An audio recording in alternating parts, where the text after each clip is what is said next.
रामगढ़ नगर का जिमीदार जीवनलाल एक बहुत ही लालची किस्म का आदमी था। उसने गांव के कई किसानों को ब्याज पर रुपए उधार दिए थे, जिनके बदले में वो उनकी जमीन अपने पास गिरवी रखता था। गांव के लोगों की मजबूरी का फायदा उठाकर बहुत ही ज्यादा ब्याज पर उन्हें पैसे दिया करता था।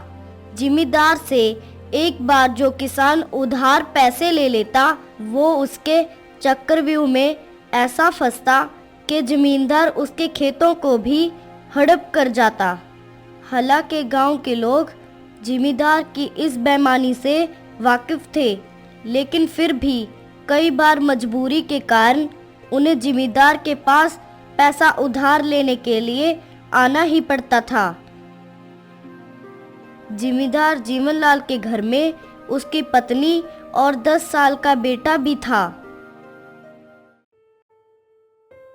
सुनिए जी, आप ये गांव के किसान लोगों के साथ बेईमानी करना छोड़ दीजिए, नहीं तो ये बेईमानी की कमाई एक ना एक दिन आपका सर्वनाश कर देगी। क्या बोल रही हो? आजकल ऐसा ही चलता है। आखिरकार गांव के किसान खुद मेरे पास चल के आते हैं, मैं थोड़ी उन्हें पैसे देने के लिए उनके घर जाता हूँ। वैसे भी तुम अपने काम से मतलब रखो, मैं जो कर रहा हूँ वो बिल्कुल सही है। इसी तरह जिमीदार जीवनलाल की पत्नी उसे बार बार समझाती, लेकिन उसकी पत्नी की बातों को वो एक कान से सुनता और दूसरे कान से निकाल देता। उस नगर के कई छोटे बड़े किसानों की जमीनें जिमीदार जीवनलाल के पास गिरवी रखी हुई थी। मुसीबत के समय में लिए गए उधार को ब्याज लगा लगाकर पहाड़ जैसा ब्याज बनाने में माहिर थे जीवनलाल।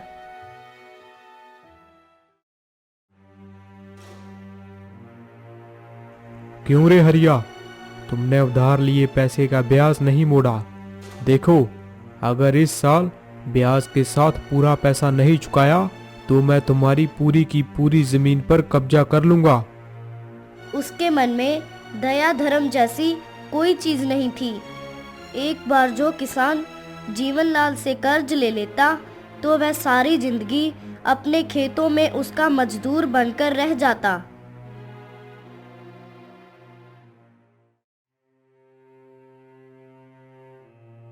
जीवनलाल के इसी चक्रव्यूह में फंसे हुए किसानों में से एक किसान था कन्हैया। कन्हैया दिन रात मजदूर की तरह से जिमीदार के खेतों में काम करता, लेकिन मजदूरी के नाम पर उसके हाथ हमेशा खाली ही रहते। कन्हैया का एक जवान बेटा था, मनोहर।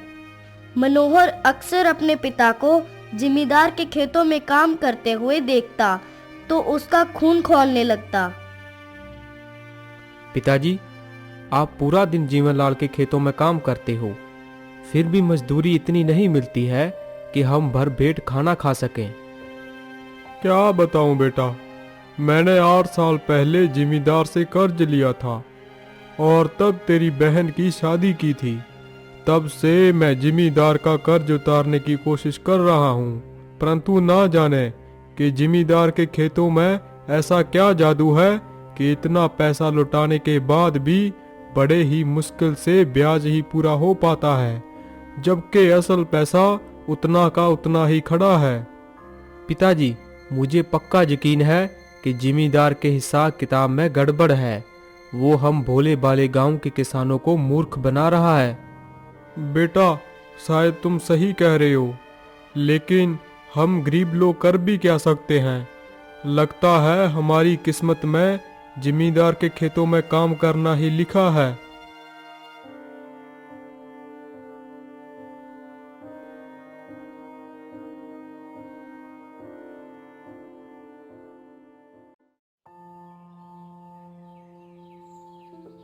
अगली सुबह कन्हैया काम पर जाने के लिए उठा, लेकिन वो चारपाई से उठ ना सका। मनोहर ने देखा कि उसके पिता की तबीयत ठीक नहीं थी। एक तो गरीबी की मार के कारण कन्हैया को अच्छी खुराक नहीं मिल पा रही थी, दूसरी तरफ दिन रात की मजदूरी के कारण उसकी हालत काफी खराब थी। तभी गांव के वैद्य को बुलाया। वैद्य ने दवा दे दी और कुछ दिन के लिए आराम करने को कहा।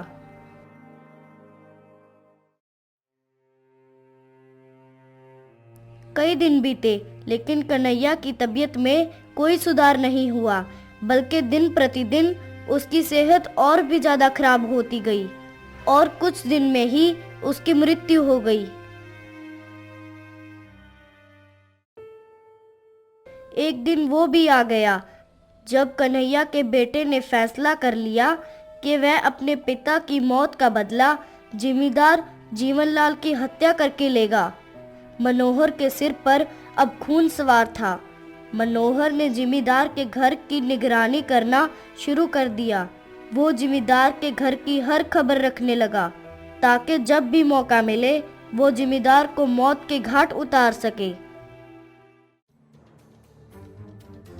एक दिन उसे पता चला कि आज रात जिमीदार अपने घर पर बिल्कुल अकेला रहेगा। यहाँ तक कि जिमीदार के नौकर चाकर भी उसके घर पर नहीं रहेंगे। मनोहर एक खंजर लेकर आधी रात के समय जिमीदार के कमरे में घुस गया। जिमीदार के कमरे में घुसते ही उसने खंजर से वार कर जिमीदार को मौत के घाट उतार दिया। लेकिन जिमीदार के 10 साल के बेटे ने मनोहर को जिमीदार की हत्या करते हुए देख लिया था। वो चीखा चिल्लाया, परंतु मनोहर बहुत ही तेजी के साथ वहां से भाग निकला। दौड़ता दौड़ता वो रात के घने अंधेरे में कहीं अवजल हो गया।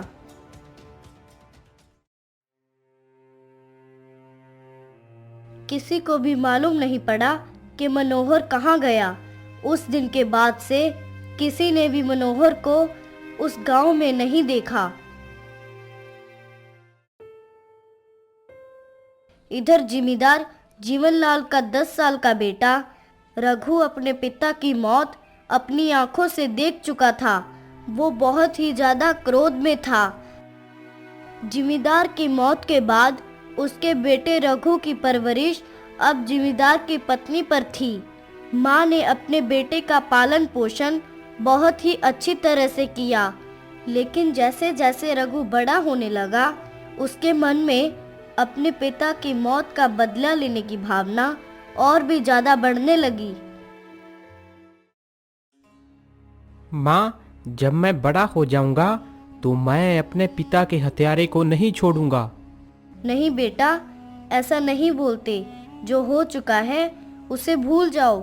तुम्हारे पिता के साथ जो भी कुछ हुआ वो उनके कर्मों का फल था।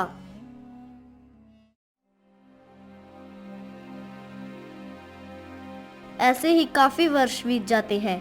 रघु अब बड़ा हो चुका था। वह अपने पिता की तरह जिम्मेदारी संभालता था, लेकिन वो अपने पिता जैसा बेईमान नहीं था।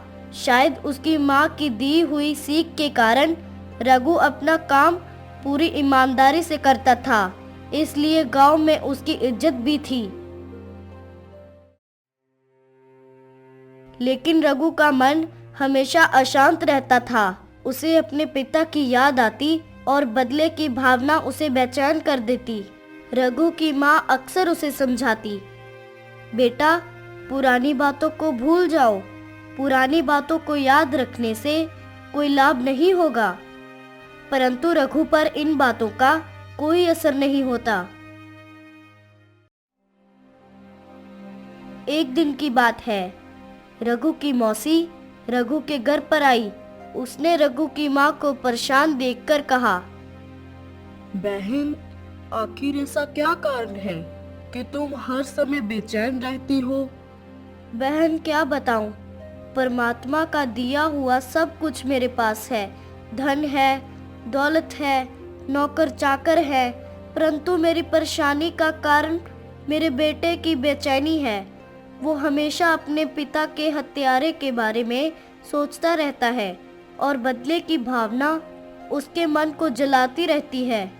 मैं तो उसे समझा समझा कर थक गई हूँ, परंतु उस पर इन बातों का कोई असर नहीं होता। मेरी मानो तो बहना, रघु का विवाह कर दो।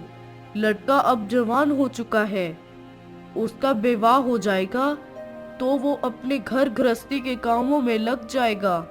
उसके बाद उसे इधर उधर की बातें सोचने का समय नहीं मिलेगा। घर में बहू आ जाएगी तो तुम्हारे घर का माहौल भी शांत हो जाएगा। लेकिन बहन, मुश्किल तो ये है कि वो शादी के लिए भी तैयार नहीं होता।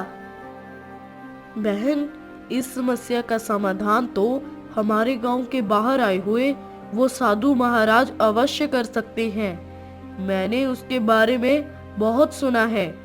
पिछले 3-4 महीने से वो गांव के लोगों का दुख का निर्माण करता है। मुझे भी लगता है कि तुम्हें भी अपनी परेशानी को लेकर साधु बाबा के पास जाना चाहिए। वो अवश्य ही इसका कोई ना कोई हल निकाल देंगे। वैसे भी साधु बाबा बड़े ही सरल और सच्चे स्वभाव के आदमी हैं।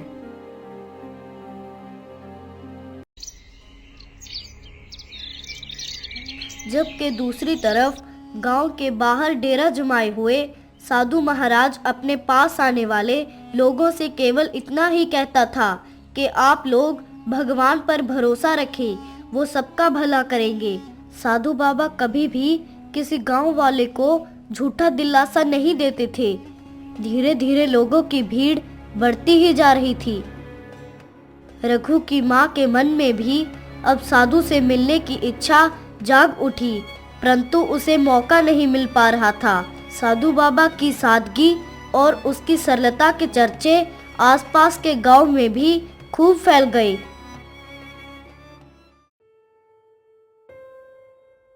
इसी बीच एक अजीब सी बीमारी गांव में फैलने लगी। यहाँ तक के वैद्य और हकीम भी इस बीमारी का इलाज नहीं कर पा रहे थे। तभी गांव के ही कुछ ढोंगी और पाखंडी लोग, जो बाबा की इस बढ़ती हुई प्रबलता से निराशा करते थे, क्यों ना इस मौके का फायदा उठाया जाए और इस साधु बाबा का खात्मा किया जाए। उन्होंने इस मौके का फायदा उठाया और गांव में यह अफवाह फैला दी। सुनो गांव वालों, साधु बाबा अगर 21 दिनों तक उपवास रखेंगे, ना ही पानी पिएंगे और ना ही कुछ खाएंगे, तो गांव की परेशानी दूर हो सकती है।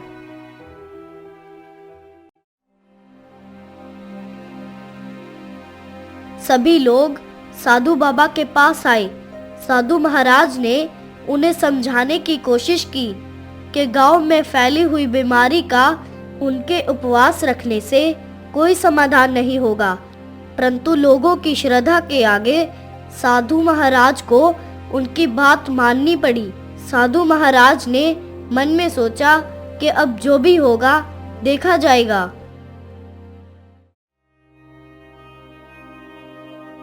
बाबा 21 दिनों तक बिना पानी और बिना कुछ खाए उपवास के लिए बैठ गए। इसी बीच लोग भी अपनी समस्याएं लेकर साधु बाबा के पास आते रहते।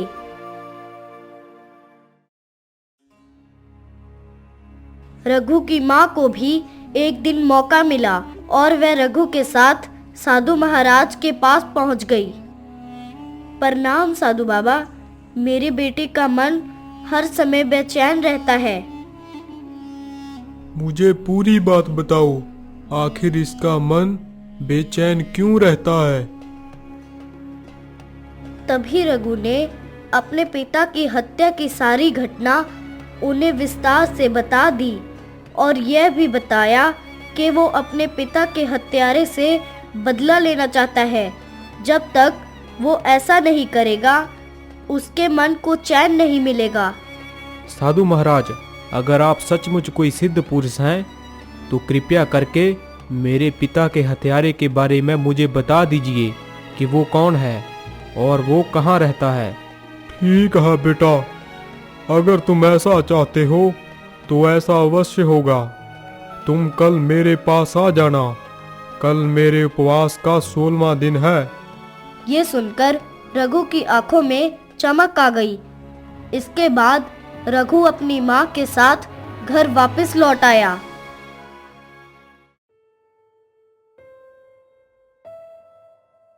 उस रात रघु को नींद नहीं आ रही थी।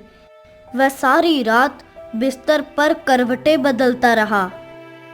कल साधु बाबा अवश्य ही मेरे पिता के हत्यारे के बारे में मुझे बता देंगे और फिर मैं अपना बदला ले सकूंगा। दूसरी तरफ साधु बाबा, जो वृद्ध अवस्था के कारण काफी कमजोर थे, इस उपवास के कारण उनका शरीर और भी ज्यादा कमजोर हो गया। अगली सुबह रघु जल्दी उठकर तैयार हुआ और अपनी माँ के साथ साधु बाबा की ओर निकल पड़ा। जब साधु महाराज के सामने पहुंचा तो साधु बाबा कहने लगे, आओ बेटा, मैं तुम्हारा ही इंतजार कर रहा था। तुम अगर चाहो तो इसी समय अपना बदला पूरा कर सकते हो और अपना दुख मिटा सकते हो। साधु बाबा, आप क्या कह रहे हैं? मैं कुछ समझा नहीं। सुनो बेटा, तुम जिस हत्यारे को ढूंढ रहे हो, मैं ही तुम्हारे पिता का हत्यारा हूँ। मैंने ही जीवन लाल की हत्या की थी। मैं ही वो मनोहर हूँ। ये कहते हुए साधु बाबा ने एक कटार रघु को दिया और कहने लगे, अब तुम चाहो तो मुझे मार डालो। यह सुनकर रघु का खून खौलने लगा। वह कटार लेकर बाबा को मारने के लिए दौड़ा। रघु, ये तू क्या करने जा रहा है? रघु, इसे ध्यान से देख, ये पहले वाला मनोहर नहीं है। बाहर हजारों लोगों की भीड़ को इस पर विश्वास है। ये हजारों गरीब और भूखे लोगों को खाना खिलाता है। उन सबका ये अन्नदाता है। रघु ने कटार फेंक दी। हाँ माँ, तुम सच कहती हो। ये अब पहले वाला मनोहर नहीं है। तब साधु बाबा ने कहा, रघु बेटा, ये सत्य है कि मैंने ही तेरे पिता की हत्या की थी, क्योंकि उस समय मेरे सिर पर भी वही खून सवार था जो कुछ देर पहले तेरे सिर पर सवार था। परंतु मैं छिपता छिपाता गांव गांव घूमता रहा।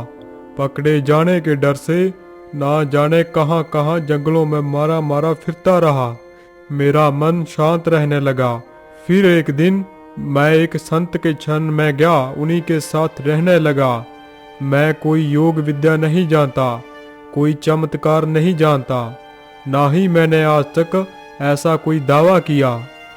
ये तो इन गांव वालों की श्रद्धा है, जिसके कारण मैं 21 दिनों के लिए उपवास पर बैठ गया।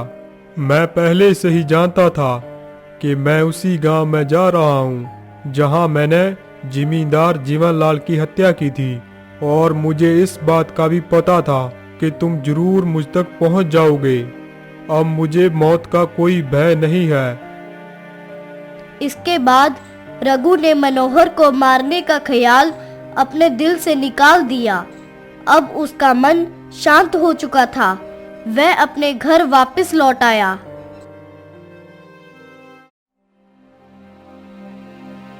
इधर 21 दिन के बिना अन्न और जल का उपवास करते करते बूढ़े मनोहर की जान चली गई और गांव में फैली हुई बीमारी भी खत्म हो गई। तभी सभी गांव वालों ने मिलकर साधु बाबा के लिए एक समाधि का निर्माण किया। परंतु ये सच्चाई आज तक कोई नहीं जान पाया था कि ये साधु सालों पहले गांव में रहने वाला मनोहर ही था। रघु और उसकी माँ ने इस राज को हमेशा अपने मन में ही दबाई रखा।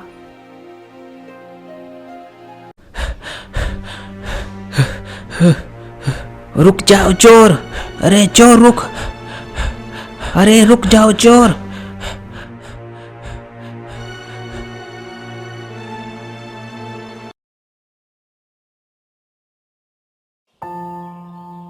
बहुत पुराने समय की बात है। कुंदनपुर राज्य में विद्याधर नाम का एक ब्राह्मण रहता था। विद्याधर बहुत ही गरीब था। लोगों के घर में पूजा पाठ करवाकर वो अपना जीवन व्यतीत करता था। एक दिन की घटना है। विद्याधर जब अपने घर पर सो रहा था तो आधी रात के समय उसे कुछ आवाजें सुनाई दी, जिसके कारण विद्याधर की नींद खुल गई। वह उठा और अपनी झोपड़ी के बाहर जाकर देखने लगा। बाहर अंधेरा बहुत ज्यादा था, लेकिन जब उसने ध्यान से देखा तो उसकी झोपड़ी के बाहर दो आदमी बातें कर रहे थे। विद्याधर वहीं एक कोने में छिपकर उनकी बातें सुनने लगा। दोनों आदमियों की बातें सुनकर विद्याधर को पता चला कि उनमें से एक रंगा नाम का चोर था। असल बात यह थी कि रंगा नाम का वो आदमी चोरी करके भाग रहा था और सिपाही ने उसे पकड़ लिया। रंगा, चोरी करना एक अपराध होने के साथ साथ एक पाप भी है। अभी तुम्हारी उम्र ही क्या है जो तुम इस चोरी चुकारी के काम में पड़ गए? आखिर तुम्हें ऐसी कौन सी जरूरत आ पड़ी? हाँ सिपाही जी, आप जो कह रहे हैं वो बिल्कुल ठीक है, लेकिन मेरे घर की हालत बहुत खराब है, इसलिए अब मुझे कोई और रास्ता दिखाई नहीं दिया, तब मुझे चोरी जैसा बुरा काम करना पड़ा। अगर आप मुझे इस बार छोड़ देंगे तो मैं जिंदगी भर चोरी का काम नहीं करूँगा।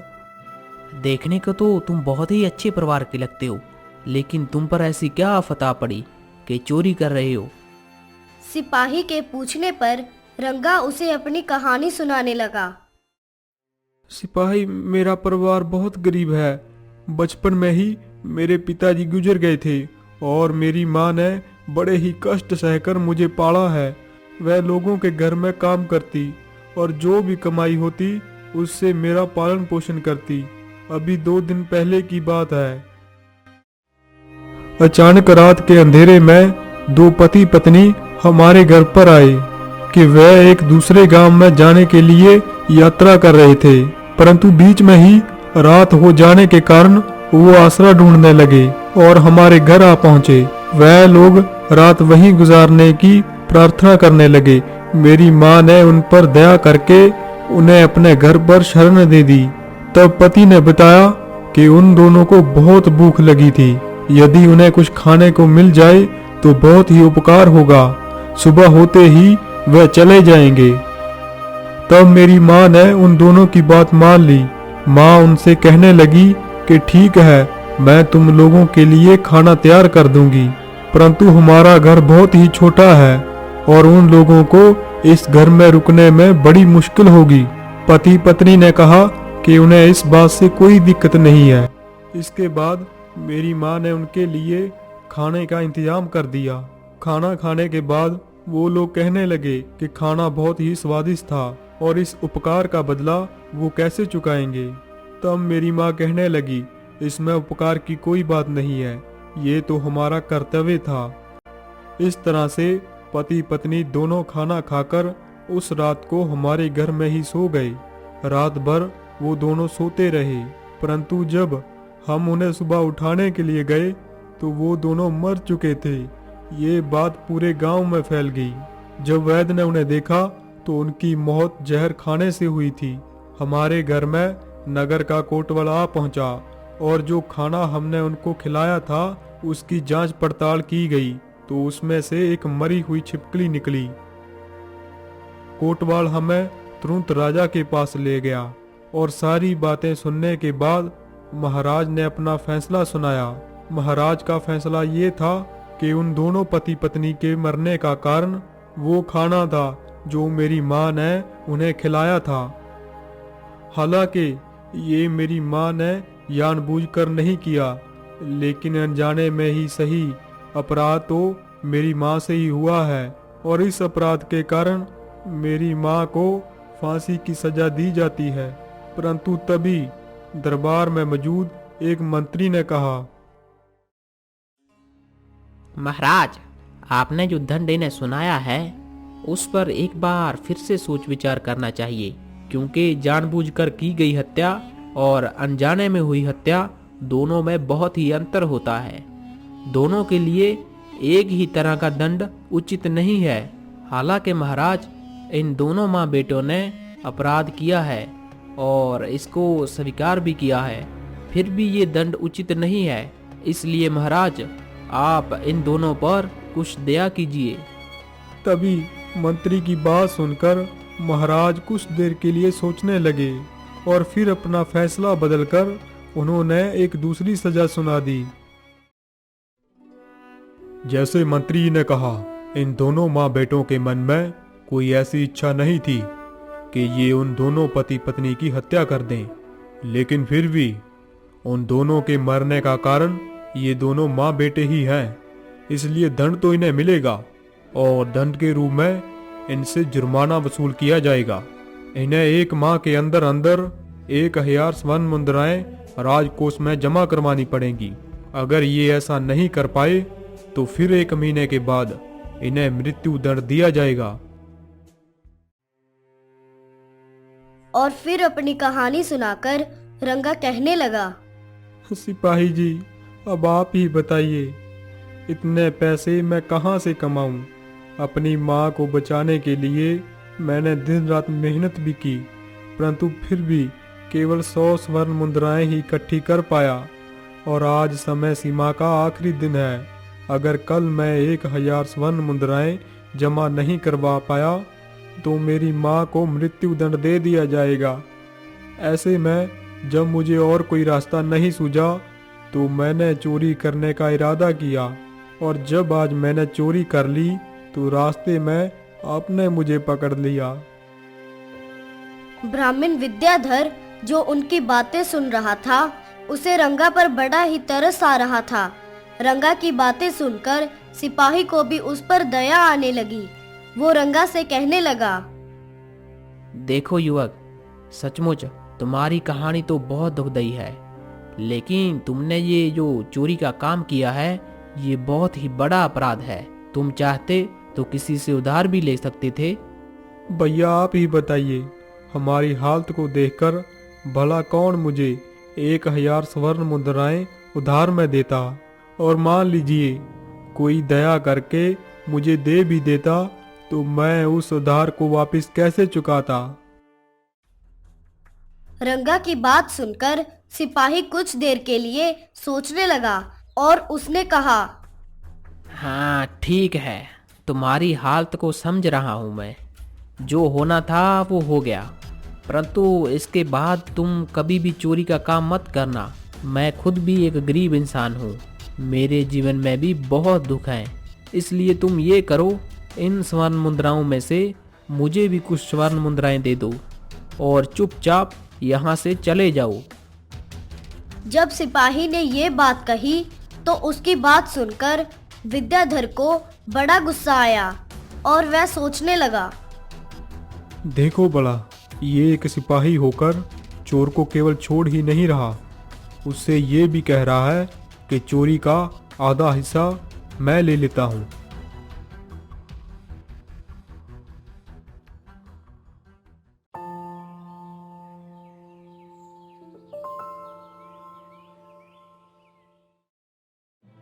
अगली सुबह ब्राह्मण विद्याधर दरबार में जा पहुंचा, क्योंकि उसे मालूम था कि आज फिर से महाराज इस मामले की सुनवाई करेंगे।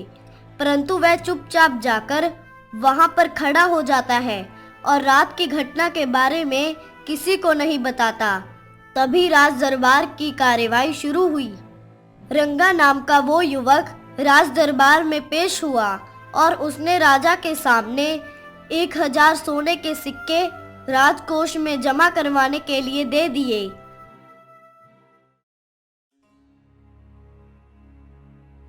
आप सब जानते हैं कि इस युवक ने दंड के रूप में 1000 सोने के सिक्के जमा करवा दिए हैं, इसलिए अब इसकी माँ को कारागार से मुक्त कर दिया जाए। माँ के कारागार से छूट जाने पर माँ बेटा दोनों बहुत ही खुश थे। उन दोनों को खुश देखकर दरबार में मौजूद लोग भी बहुत प्रसन्न हुए। राज दरबार में हो रही ये सारी कार्यवाही ब्राह्मण विद्याधर बड़े ही ध्यान से देख रहा था।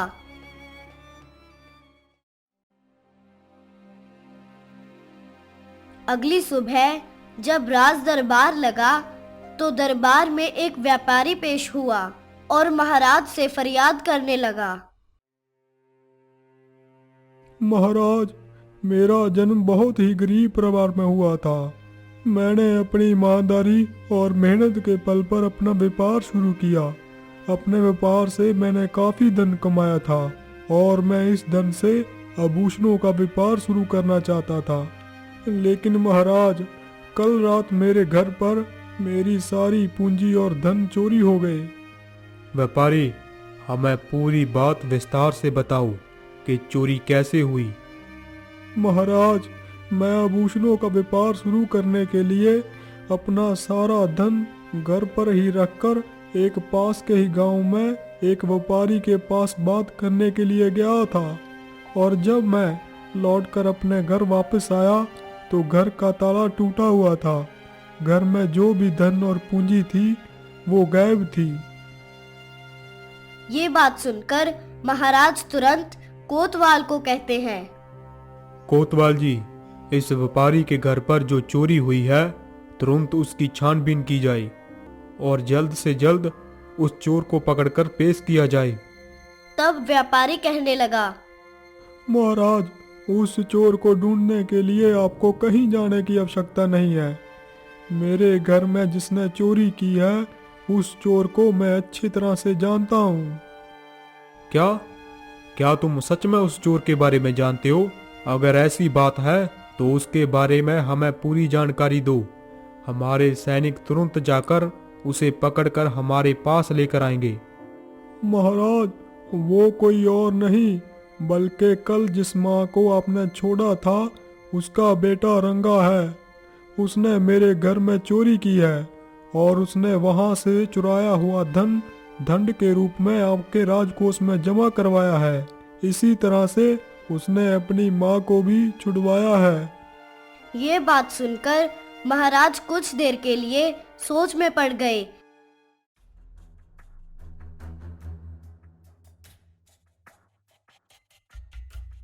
महाराज ने तुरंत रंगा को दरबार में बुलाया और कहने लगे, युवक, तुमने इस व्यापारी के घर में चोरी की है, क्या ये आरोप सही है?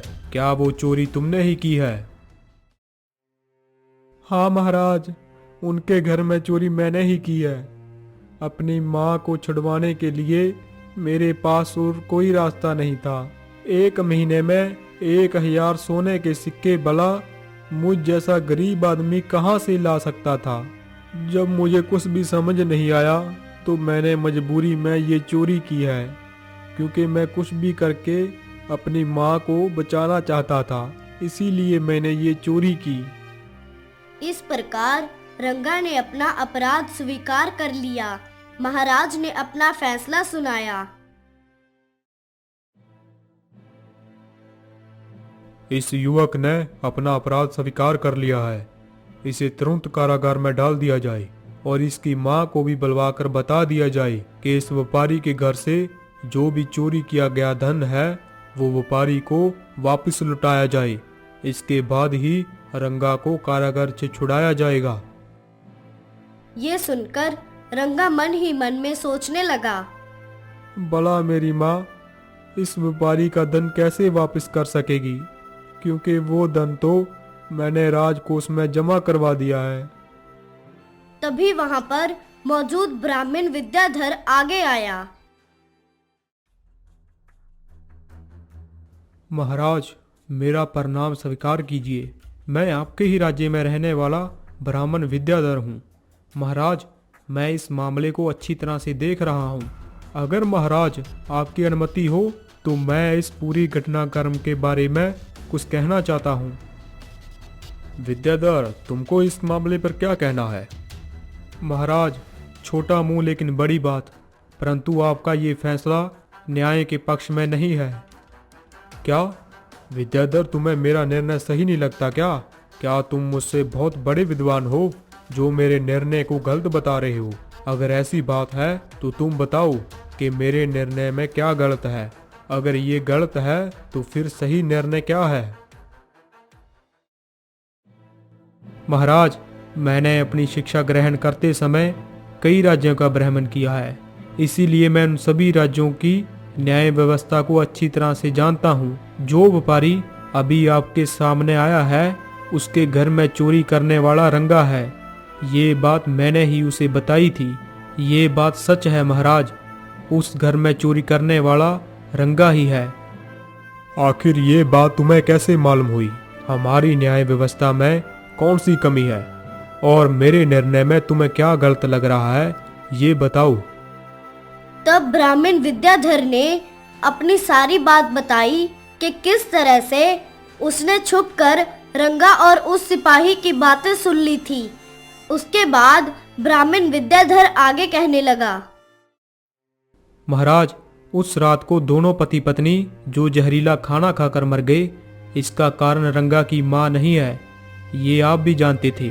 परंतु अपनी न्याय व्यवस्था के अनुसार उसे 1000 स्वर्ण मुद्राएं जमा करवाने का दंड आपने जो दिया है, वो भी 1 महीने के अंदर इतनी मुद्राएं भला एक गरीब परिवार कैसे लेकर आ सकता है? ये असंभव है, ये आप भी जानते थे।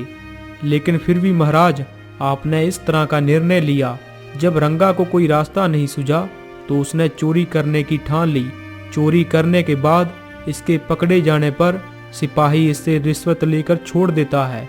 इसके बाद अपनी मेहनत की कमाई चोरी हो जाने पर इस व्यापारी को जब कुछ भी समझ में नहीं आया तो ये आपके पास आता है।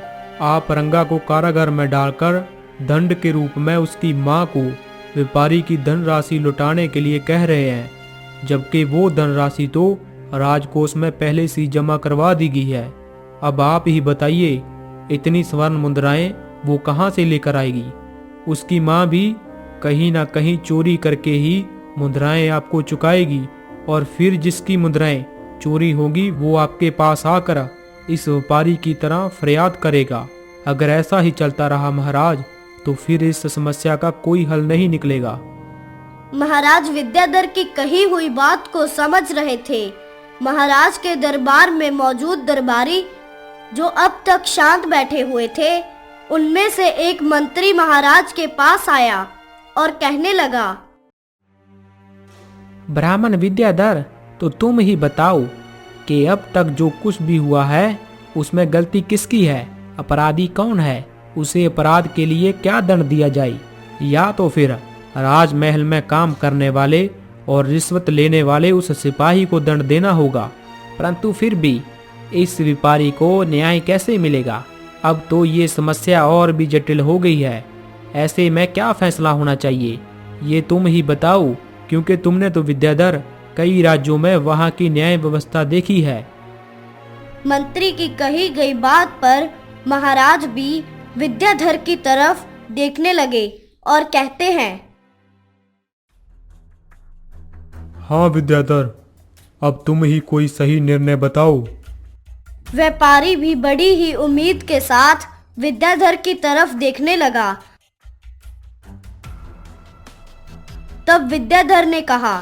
इस घटना के विषय में महाराज, आपने अपनी न्याय व्यवस्था के अनुसार दंड दिया, लेकिन आप ये देखिए कि अपराध की शुरुआत कहाँ से हुई थी। अपराध करते समय अपराध करने वाले की मानसिक स्थिति क्या थी, ये आपने नहीं जाना, इसीलिए समस्या इतनी बढ़ गई है।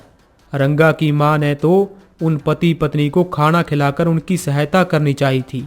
उनकी हत्या करना उसकी मां का उद्देश्य नहीं था। इसलिए महाराज, ये घटना मात्र एक दुर्घटना है, इससे ज्यादा कुछ भी नहीं है।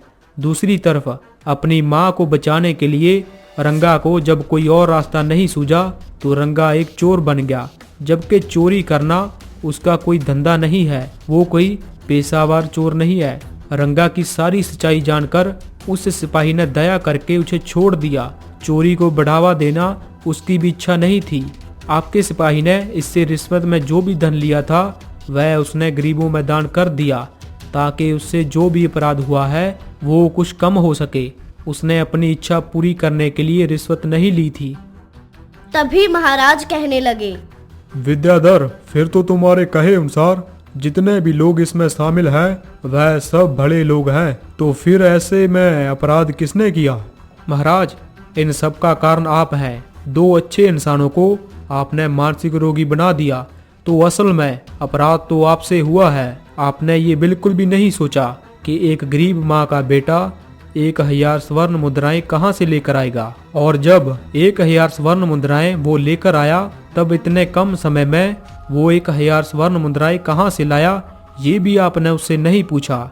अगर उसी समय आपने रंगा को पूछा होता ये स्वर्ण मुद्राएं कहाँ से आई, तो ये समस्या यहाँ तक नहीं पहुँचती। आप इसे ऐसे समझिए महाराज कि खेतों में काम करने वाला मजदूर यदि सांप डसने से मर जाए तो सांप को दंड नहीं दिया जा सकता, वैसे ही उस खाने में छिपकली गिर गई, इसीलिए उन पति पत्नी की मृत्यु होगी। इसमें रंगा और उसकी माँ का कोई दोष नहीं है, इसलिए रंगा और उसकी माँ को छोड़ दिया जाए और रंगा से आपने जो भी जुर्माना वसूल किया है वह इस व्यापारी को लौटा दिया जाए। साथ में ही महाराज मरने वाले पति पत्नी के परिवार को आर्थिक सहायता भी दी जाए। ब्राह्मण विद्याधर के द्वारा दिए गए तर्क और सुझाव दरबार में मौजूद सभी लोगों को बहुत पसंद आते हैं। महाराज ने ब्राह्मण विद्याधर की तरफ देखा और कहा, हाँ विद्याधर, आज तक हम न्याय व्यवस्था के आधार पर लोगों को दंड देते आ रहे थे, लेकिन ब्राह्मण विद्याधर आज जैसा तुमने सोचा वैसा तो हमने कभी भी नहीं सोचा। आज से हम अपनी न्याय व्यवस्था में उचित बदलाव करेंगे और किसी भी अपराध के बारे में गहराई से सोचने के बाद ही कोई निर्णय लेंगे। और साथ ही साथ हम आज से ही तुम्हें अपने दरबार का न्याय अधिकारी नियुक्त करते हैं। महाराज की समझ में भी अब ये बात आ चुकी थी कि हर अपराध के लिए एक ही तरह का दंड नहीं दिया जा सकता। इसके बाद ब्राह्मण विद्याधर राजा के दरबार में न्याय अधिकारी नियुक्त हो गया और अपना जीवन बड़े सुख पूर्वक बिताने लगा।